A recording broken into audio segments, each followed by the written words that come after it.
Nesse vídeo vamos falar da segunda etapa da NR9, importantíssimo, que é a avaliação dos agentes físico, químico e biológico, né? A avaliação propriamente dita.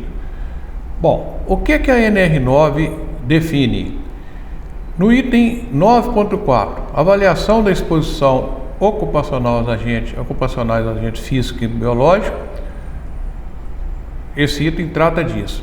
Primeiro, no item 4.1, ela fala: primeiro, você deve realizar uma avaliação preliminar das atividades de trabalho, dos dados já disponíveis relativos aos agentes físicos, químicos e biológicos, a fim de determinar a necessidade da adoção direta de medidas de prevenção ou realização de avaliações qualitativas ou, quando aplicáveis, avaliações quantitativas.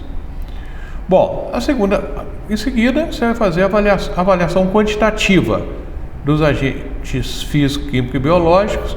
Quando necessária, deverá ser realizada. Primeiro objetivo: comprovar o controle da exposição dos agentes identificados. Segundo, dimensionar a exposição ocupacional do grupo de trabalhadores. 3. Subsidiar o equacionamento das medidas de prevenção. Bom, então a norma estabelece. A norma primeiro estabelece que nós vamos fazer aqui essa análise preliminar. Análise preliminar. Nessa análise preliminar, às vezes você pode dispensar a avaliação. Às vezes visualmente você vê que a situação já tem uma exposição, o cara está sumindo no meio de uma poeira. Por exemplo, você tem que passar já diretamente para outra etapa, que é o controle, ao invés de avaliação qualitativa. No olhômetro, você já viu, no olho, né? Às vezes você já tem alguma substância cancerígena no processo. Você já tem que procurar substituir, ou muito tóxico, procurar substituir o produto antes de você partir para a etapa da avaliação, né? Então a norma determina a nova NR9, né, determina essa preliminar para você identificar a necessidade ou não da avaliação ambiental. Mas se você partiu da necessidade da avaliação, aí quando você entra na avaliação quantitativa ou qualitativa, principalmente a avaliação quantitativa que ela fala ali, para que eu realizo uma avaliação quantitativa? Primeiro, para comprovar o controle da exposição, ok? Eu não sei, não precisa não, que ele não tem exposto a nada. Não sei, eu tenho que ter dados para saber se está acima do nível de ação, do nível de tolerância, etc. Então eu vou comprovar se há exposição, né? Se eu tenho valores de medição muito inferiores ao limite, por exemplo, menor que 10% do limite de tolerância, eu já comprovo que não há exposição, né? Não há exposição, tecnicamente não há exposição. Então você tem isso aí que eu estou falando, tem estratégia, normas que falam sobre isso, sobre essa caracterização do risco ou não por um tipo de avaliação qualitativa. Então eu já comprovei que tem menor que 10%, eu não tenho que fazer nada, já estou sob controle, é lógico, dependendo do agente da exposição. A outra é você dimensionar o número de trabalhadores que estão expostos, né? População que está exposta àquele risco.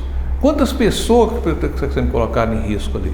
É uma outra etapa, é um outro ponto importante numa avaliação. Se eu tenho uma avaliação muito acima do limite de tolerância, por exemplo, uma poeira muito acima do limite de tolerância, ou um ruído muito acima quantas pessoas estão expostas? É importante eu dimensionar isso para eu verificar o meu planejamento de controle, né? meu controle da saúde dos trabalhadores. E o terceiro, para subsidiar as medidas de controle. Ou seja, equacionar as medidas de controle. Muitas vezes eu vou realizar uma medida de controle, eu estou sugerindo lá, eu estou estudando lá, colocar um sistema de exaustão, quando a concentração de poeira, do agente químico, do gás, está muito baixa. Não tem necessidade, né? Não tem necessidade. Então, eu preciso para subsidiar, para me orientar. Quando eu vou fazer essas medições para subsidiar as medidas de controle, é importante não só fazer avaliação ocupacional, porque normalmente na avaliação ocupacional nós fazemos medições individuais, dosimetria, monitoramento de poeira, de agentes químicos, né? É importante também você realizar medições no ambiente, realizar as medições na fonte, para você identificar onde que está sendo os locais, as fontes principais, a causa, aonde que está originando aquele risco, né? aquele risco, aquele ruído, aquela poeira, ou aquele gás, um vazamento, o que é, da onde que está sendo originado essa emanação do poluente para o ambiente. Portanto, gente, é muito importante, essa segunda etapa também é muito importante. Agora, obviamente que nessa segunda etapa aqui, muitas vezes é importante você traçar também estratégia de avaliação. Uma estratégia de avaliação, aqui, ó, uma estratégia que você vai definir o quê? Uma estratégia que você vai tratar estatisticamente os dados, você vai tratar estatisticamente os dados, com base nas medições que você faz estatística, ou as primeiras medições, dependendo dependendo do valor encontrado, por exemplo, se deu mais que 10%, ou menos que 10% do limite, ou deu nível de ação, aí você vai traçar a estratégia, definir uma estratégia de avaliação e uma frequência de monitoramento. Isso tudo estão nas normas, né? Você pode encontrar aí na bibliografia. Nos nossos livros nós temos uma publicação sobre estratégia de avaliação com tratamento estatístico dos dados. Você tem um manual da Fundacentro também que trata do mesmo tema. Você tem a estratégia de avaliação da AIA, que foi traduzido pela BHO e etc. Tá certo? E outras bibliografias que vocês podem procurar, né, e consultar para definir tanto a estratégia, o número de medições, quantas medições que eu fazer. Então, tudo isso depende do seu resultado, depende da sua análise, depende da análise dos resultados, do julgamento profissional de cada situação dessa aqui. Ok? Então, muito obrigado. Na próxima, agora, nós vamos falar do controle.